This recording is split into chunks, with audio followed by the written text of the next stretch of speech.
Hai, Assalamualaikum warahmatullahi wabarakatuh. Kembali di Ramadan Talks episode 3. Hari ini aku pengen bahas tentang ujian orang baik adalah merasa berhak. Jadi ini quotes yang aku dengar dari suamiku. Suamiku tuh pernah bilang kayak gitu. Kamu tahu nggak ujiannya orang baik itu apa? Kata dia, ujian orang baik itu adalah merasa berhak. Kenapa merasa berhak? Soalnya orang baik itu kan amalnya banyak ya. Jadi sometimes dengan amal-amal yang sudah dilakukan itu tuh jadinya merasa berhak atas sesuatu yang diharapkan. Kita ambil contoh soal pernikahan aja ya. Sebenarnya ini bisa diaplikasikan ke banyak hal yang lainnya, cuman aku ngerasa uh, contoh soal pernikahan ini tuh cukup ngena gitu dan kebayang. Misalnya kayak gini, kita itu ketika sebelum menikah itu kan banyak di antara kita yang ikut kelas pranikah, pokoknya mempersiapkan diri dengan segala hal lah, mulai dari ikut kelas pranikah lah, ikut kajian lah, ikut ikut kursus-kursus mungkin, join circle ini, join circle itu, kelas menjadi ibu produktif misalnya, atau eh, kelas menjadi suami, kelas menjadi ayah, kayak gitu-gitu. Terus ada yang sampai ke konsultasi ke psikolog, termasuk aku juga ya. Ada yang ikhtiarnya adalah memperbaiki hubungan sama orang tua, segala macam, dan itu bisa, ikhtiar itu tuh bisa makan waktu sampai bertahun-tahun gitu. Dan setelah bertahun-tahun berikhtiar, setelah bertahun-tahun belajar, mungkin kita sampai di titik gue udah siap nih, insya Allah aku udah cukup nih bekalnya untuk menjalani pernikahan gitu. Nah tapi di situ bisa jadi ujiannya itu dua. Bagi orang yang qadarullah nggak nikah-nikah, ujiannya adalah ketika kita nggak dapet nih jodohnya, kita tuh jadi ngerasa, ya Allah aku tuh udah belajar, aku tuh udah siap gitu, aku tuh udah ikut ini ikut itu segala macam, aku udah ningkatin skill, aku udah nabung, aku udah sebar CV kemana-mana, tapi kok aku nggak dapet calon ya. Sedangkan orang-orang yang uh, let's say nggak mempersiapkan apa-apa itu kok gampang banget punya pacar, dapet calon, terus nikah gitu dengan mudahnya. Aku kapan ya Allah gitu. Ujiannya tuh sometimes seperti itu. Tapi di sisi lain untuk orang yang udah menikah pun, ya ketika sudah mengikhtiarkan itu semua, terus alhamdulillahnya qadarullah dapet jodoh, ternyata ada ujiannya tersendiri juga loh, yaitu dia merasa dengan ikut kelas kelas semua ini dan udah mempersiapkan ini itunya, jadi merasa dirinya sudah menjadi pribadi yang matang gitu. Aku udah siap nih, aku udah menjadi manusia yang jadi, udah menjadi selesai dengan dirinya sendiri teh gini. Nah, padahal ternyata ketika pernikahan itu berjalan, dia menemukan dirinya sendiri, oh ternyata aku masih banyak salahnya ya dalam banyak hal gitu. Ternyata aku masih ada kagetnya, masih ada nggak taunya. Ketika dihadapkan pada situasi tertentu tuh masih bingung, ini harus gimana nih menjalaninya dan lain sebagainya. Nah,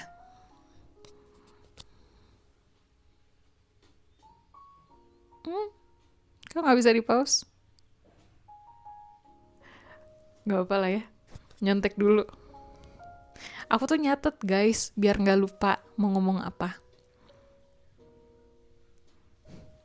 Oh iya, dan itu jujurnya terjadi pada aku juga. Aku ngerasa setelah menikah, oh ternyata aku tuh masih banyak kurangnya ya, masih banyak salahnya ya, masih banyak nggak taunya tentang ini itu. Dan itu sempat membuat aku merasa jadi manusia yang buruk gitu.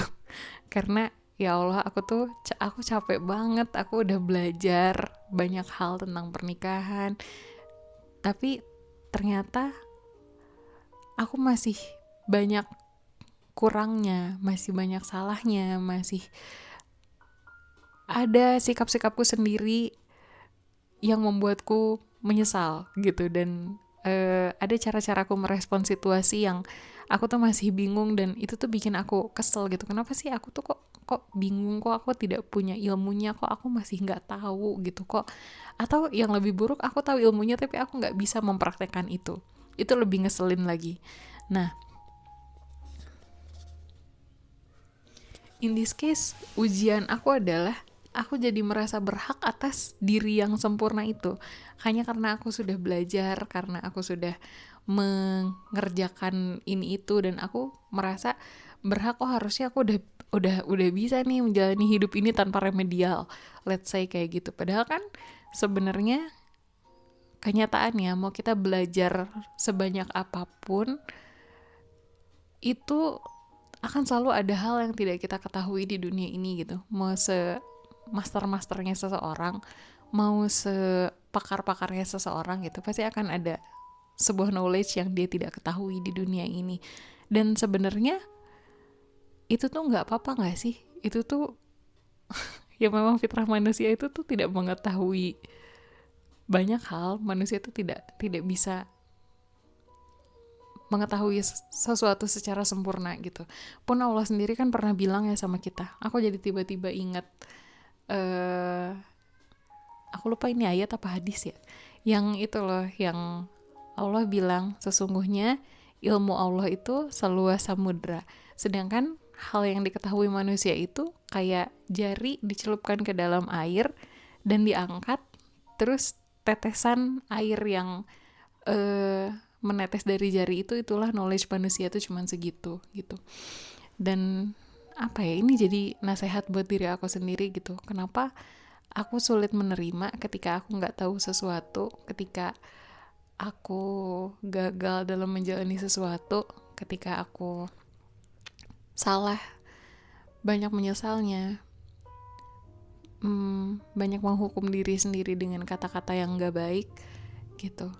Keras banget ngomongnya sama diri sendiri, kayak kamu kenapa sih Rif gitu aja nggak tahu, kamu kenapa sih Rif gitu aja gagal, kenapa sih Rif masih begini masih begitu gitu. Padahal ya sepanjang hidup tuh kita bakal terus bikin kesalahan itu sesuatu yang wajar dan bisa diperbaiki gitu. Terus kenapa kita menghukumi, enggak deng, kenapa aku menghukumi diri aku sendiri seperti itu gitu. Padahal ya Allah juga udah ngasih tahu bahwa knowledge yang aku punya saat ini memang sedikit gitu. Dan justru mestinya kalau kita lihat sisi baiknya, ketika kita melakukan kesalahan itu tuh selama kita masih dikasih umur, kita kan masih bisa memperbaiki itu ya. Kalau kita nggak tahu masih bisa cari tahu, kalau salah insya Allah masih bisa diperbaiki gitu. Pun ketika apa yang kita harapkan, yang kita rasa berhak itu tidak terjadi, kayak tadi ya, kalau contoh yang tadi, setelah menikah kita berharap kita sudah menjadi sosok istri yang baik, istri yang sempurna, pasangan yang sempurna, suami yang udah jadi gitu, yang sudah matang selesai dengan dirinya sendiri, tapi ternyata kenyataannya tidak.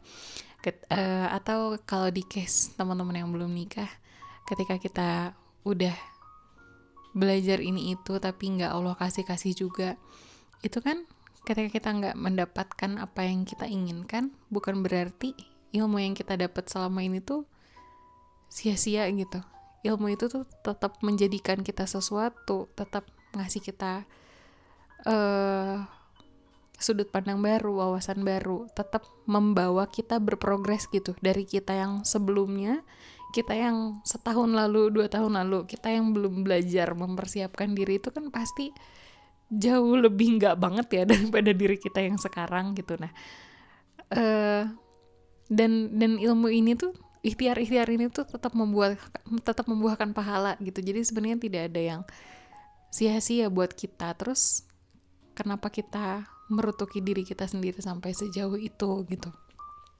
Sometimes yang kita lupa sadari itu progresnya tadi.